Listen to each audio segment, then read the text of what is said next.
Ibu Bapak Guru, para pendidik di mana saja berada.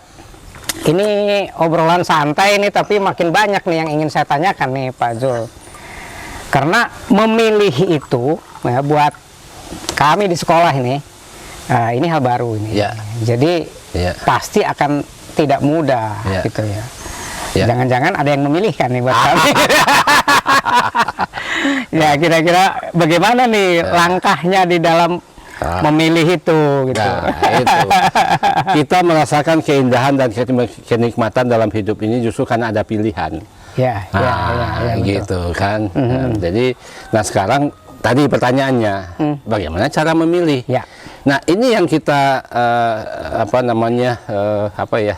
prihatin gitu sebenarnya.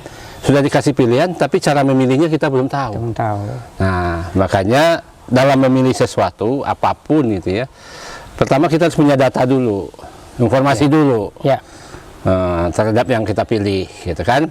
Kemudian kita punya data apa yang kita butuhkan, gitu kan. Ada informasi tentang pilihannya apa, kebutuhan kita apa, dan kondisi kita ada di mana. Kondisi kita apa? Kondisi ini kan mungkin kondisi anak, mungkin di sana kondisi sekolah, sumber daya guru kita, dan sekolah kita apakah di tengah-tengah perkotaan, atau di kampung, atau di laut, atau di mana, gitu kan. Dan anak-anak kita itu berasal dari mata pencarian orang tuanya apa, dan sebagainya macam-macam, gitu kan. Dengan latar belakang budaya yang berbeda-beda, dan kita tahu persis, kita harus punya potret secara utuh satuan pendidikan kita itu sebelum kita memilih. Nah, sama saja ketika kita ingin memperbaiki rumah kita, gitu kan, kita harus tahu datanya dulu. Atapnya yang bocor atau perabotannya yang ini kurang, nah, dindingnya yang mau roboh gitu ya. Gitu. Nah, tergantung kondisi itu.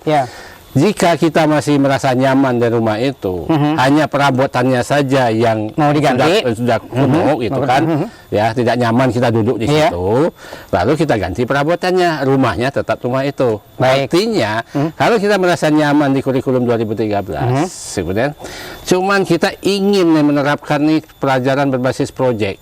Proyeknya saja yang mau kita tambahkan. Persis seperti apa di kurikulum prototip. Nah, kita adopsi aja itu. Itu boleh ya? Boleh. Gitu. Jadi sebenarnya tidak pilihan itu juga tidak saklek ya. 1, 2, 3, 4 gitu.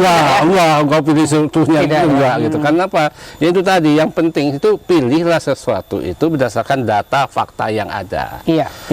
Fakta data kondisi kita seperti apa, kondisi anak-anak kita seperti apa. Kita punya peta enggak kemampuan anak-anak kita itu. Ternyata guru-guru kita tuh masih nyaman dengan kurikulum 2013. Secara keseluruhan. Tapi merasa terbebani oleh administrasi, merasa terbebani oleh konten yang padat. Kemudian siswa merasa lelah karena setiap mata pelajaran bikin proyek masing-masing. Kemudian proyek itu hanya tambahan. Ada sekolah tertentu yang tidak menggunakan proyek. Ada ini proyek. Nah, kita ingin di sekolah kita itu bingkainya itu kurikulum 2013, tapi ingin menerapkan proses pembelajaran berbasis proyek dan penguatan profil pelajar Pancasila karakter itu yang menjadi bagian dari struktur kurikulum. Nah, sehingga kita mengadopsi itu gitu kan sebagainya. Sama aja kalau rumahnya, kita nyaman dengan kurikulum itu. Tadi kemudian prosesnya kita ubah nih prosesnya, atau kita mungkin mengadopsi atau penilaiannya saja, gitu penilaian saja, prosesnya saja gitu ya. Dalam rangka untuk ini. Nah, sehingga di situ kata kuncinya memang tadi pahami kondisi kita, kumpulkan semua data-data kita, semua data terkait dengan anak, dengan guru, sumber daya segala macam, sehingga kita memilih itu juga berdasarkan data, memutuskan berdasarkan data, dan merencanakan bagaimana kurikulum di sekolah kita itu juga berdasarkan data. Dan milih prototip pun itu berdasarkan pemahaman dan data yang mendukung, gitu, sehingga kita rasa siap. Karena di sini pemerintah selalu menekankan kesiapan dulu. Nah, jadi paham, kemudian mencoba memahami, kemudian memutuskan, baru mengimplementasikan. Jadi keputusan diambil itu berdasarkan satu pemahaman. Ini yang penting. Jadi pilihan manapun bebas. Ini kita tahu persis. Jadi kita memilih yang mana yang mau kita implementasikan, itu tergantung pada pemahaman kita tentang itu dan kondisi kita. Ya. Kan itu biasanya kita memilih. Nah, jadi kalau sudah memilih, tapi ternyata dia kemudian merasa mengeluh, keluhannya makin banyak, itu tanda-tanda berarti pilihan orang lain. Gitu ya. Atau dia memilih hanya karena formalitas ikut-ikutan aja gitu. Orang lain prototip ya, kita prototip juga. Sama dengan milih mangga kan, pilih. Oh ini yakin, ini manis, ini dan sebagainya. Pengalaman kita, udah kita pilih. Atau bisa juga karena dia tidak paham, Pak. Itu dia. Kalau tidak paham, sebenarnya kuncinya harus hanya satu ya. Harus mempelajari, belajar dulu. Masa kita mengajari anak, kitanya sendiri tidak belajar? Betul. Ya? Waduh, itu dan lagi kekeliruan yang besar itu. Dan pemerintah memberi pilihan juga untuk itu. Ya, jadi kepada ibu bapak guru, para pendidik, ini sebenarnya sebuah kemerdekaan yang diberikan kepada kita. Ya.